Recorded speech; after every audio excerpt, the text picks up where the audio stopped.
તો ભારતીય જનતા પાર્ટી જૂનાગઢ મહાનગર દ્વારા સોમનાથ અમૃત મહોત્સવ અંતર્ગત ક્રિકેટ ટુર્નામેન્ટનું આયોજન કરવામાં આવ્યું છે, જેના ઉદ્ઘાટન દરમિયાન જૂનાગઢમાં આવેલ એક સંસ્થાની વિકલાંગ દીકરીઓએ દીપ પ્રાગટ્ય કરાવી આ બોક્સ ક્રિકેટ ટુર્નામેન્ટ શરૂ કરાવી હતી,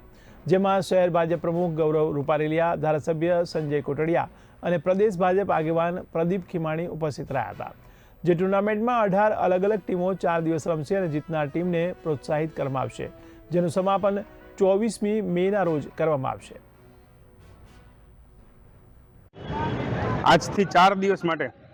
જૂનાગઢ મહાનગર ભારતીય જનતા પાર્ટી દ્વારા ભારતીય જનતા પાર્ટીના કાર્યકર્તાઓની વચ્ચે કુલ 18 ટીમ બનાવીને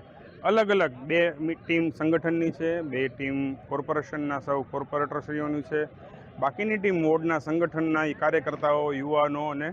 ભાઈઓની વચ્ચે એક સુંદર મજાનું સોમનાથ અમૃત મહોત્સવ ક્રિકેટ ટુર્નામેન્ટનું આયોજન કરવામાં આવેલું છે। સોમનાથ દાદાના મંદિરને જીર્ણોદ્ધાર થયું અને 75 વર્ષ પૂર્ણ થયા, એમની યાદમાં આખું વર્ષ જ્યારે ઉજવવાનું છે ત્યારે એમની શરૂઆત આજે ક્રિકેટના કાર્યક્રમથી યુવાનો વચ્ચે એક ક્રિકેટ ટુર્નામેન્ટના માધ્યમથી નજીક આવે, એક સ્પોર્ટ્સના માધ્યમથી એમનું શરીર યોગ્ય થાય અને ક્રિકેટની રમત રમવાથી લોકોની ટીમનું એક ભાવના ક્રિએટ થાય અને પરિવારની ભાવના જાગૃત થાય, આ શુભ હેતુથી આ ક્રિકેટ ટુર્નામેન્ટનું આજથી 4 દિવસ ભવ્ય આયોજન જૂનાગઢમાં ગાંધી ચોક મુકામે જિલ્લા પંચાયતનું જે ગ્રાઉન્ડ છે ત્યાં ખાસ કરીને આ ક્રિકેટ ટુર્નામેન્ટનું લોકાર્પણ કે ઉદ્ઘાટન જે જૂનાગઢમાં સાંત્વન ચેરિટેબલ ટ્રસ્ટ જે માખેડા ખાતે જે વિકલાંગ દિવ્યાંગ દીકરીઓ છે એમના હાથે ખુલ્લું મૂકવામાં આવેલું